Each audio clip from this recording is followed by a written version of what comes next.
Right now, without you noticing, your kidneys are filtering blood.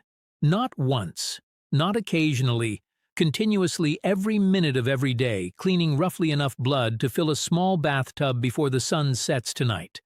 Most of us never think about that process until something goes wrong with it. And one of the simplest ways to support that process happens several times a day, every time you reach for something to drink. By the end of this video, you'll understand exactly which drinks are associated with better kidney function, why they work at a biological level, and just as importantly, which popular kidney cures you see online aren't backed by solid evidence. If you've ever wondered whether your daily coffee or juice habit is helping or hurting your kidneys, this is the video that answers that. Let's start with the drink that matters more than any other: plain water. Your kidneys don't just filter blood, they concentrate waste products like urea and creatinine into urine so your body can get rid of them. That concentration process depends entirely on having enough fluid to work with. When you're well hydrated, waste stays diluted and moves through easily.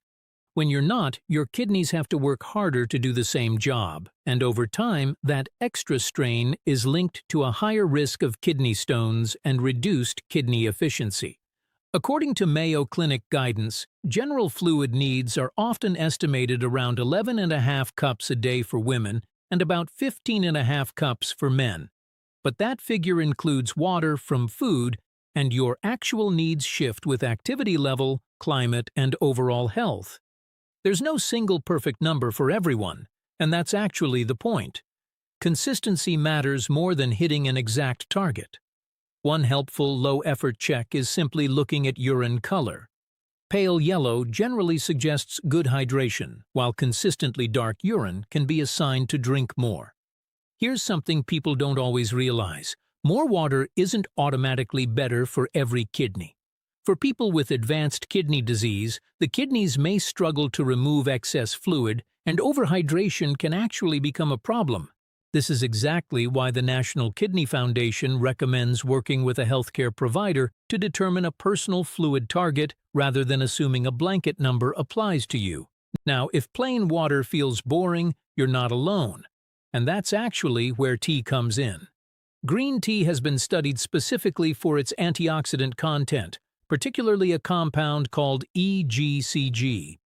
Your kidneys are exposed to oxidative stress constantly, simply because filtering waste generates cellular byproducts that can damage tissue over time.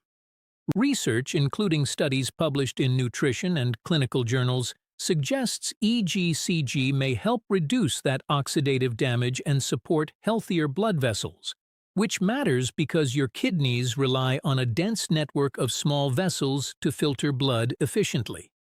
This evidence is still developing, largely from smaller clinical trials and animal studies, so it's best described as promising rather than proven. There's a second tea worth knowing about, and it works through a completely different mechanism: hibiscus tea. Several studies have linked hibiscus tea to modest reductions in blood pressure. That matters here because high blood pressure is one of the leading causes of long-term kidney damage worldwide. It's not a side note, it's central to kidney health. So, a drink that supports healthy blood pressure is, indirectly, supporting your kidneys too. The evidence here is moderate, meaning multiple studies point the same direction, but hibiscus isn't a substitute for prescribed blood pressure medication if you've been told you need one.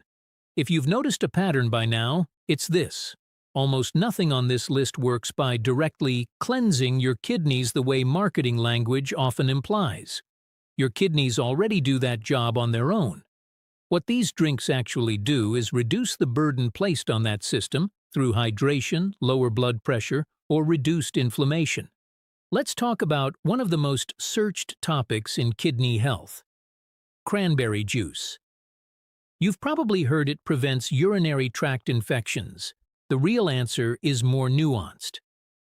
A Cochrane systematic review, one of the most rigorous types of evidence available, found that cranberry products are associated with a real reduction in UTI risk, particularly in women with recurrent infections and in children, though the effect size varies, and results in some populations like elderly adults in care facilities show little benefit. Why does this connect to kidneys at all?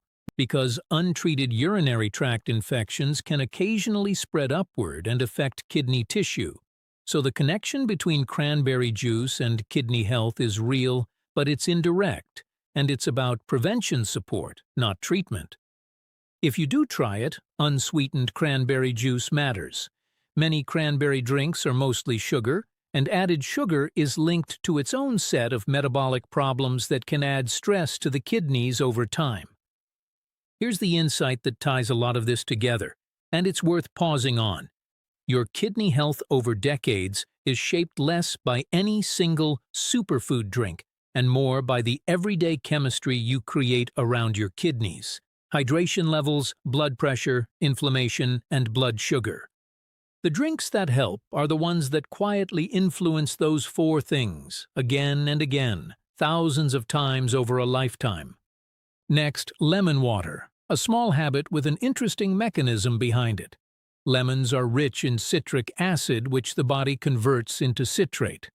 Citrate binds to calcium in urine, which can reduce the likelihood of calcium combining with oxalate to form the crystals that become kidney stones. This is one of the better understood mechanisms on this list, and it's a big reason some urology clinics recommend adding lemon juice to water, specifically for people with a history of calcium-based kidney stones. It's a supportive habit, not a guarantee against ever developing a stone. Genetics, diet, and overall hydration still play major roles. Finally, vegetable juices, and specifically beet juice, deserve a mention for a less obvious reason: circulation. Beets contain natural nitrates that the body converts into nitric oxide, a compound that helps blood vessels relax and widen. Since your kidneys depend on efficient blood flow to filter properly, better circulation can, in theory, support that filtering process. The caveat that matters here: store-bought vegetable juices are often loaded with added sodium, and high sodium intake is directly linked to higher blood pressure, the exact opposite of what you're trying to achieve. If you're going this route, fresh or clearly labeled low-sodium options make the difference. So where does that leave you? Not with a single miracle drink, but with a short list of realistic, evidence-informed choices: water as the foundation, green tea and hibiscus tea for antioxidant and blood pressure support, unsweetened cranberry juice for urinary protection in the right circumstances, lemon water for stone prevention support, and fresh, low-sodium vegetable juice for circulation. None of these replace medical care, and none of them work as a quick fix, but layered together as daily habits, they represent a genuinely supportive approach to long-term kidney health. If this gave you a clearer picture of how your everyday choices connect to your kidneys, Life Fuel TV covers topics like this regularly, and you're welcome to stick around for more.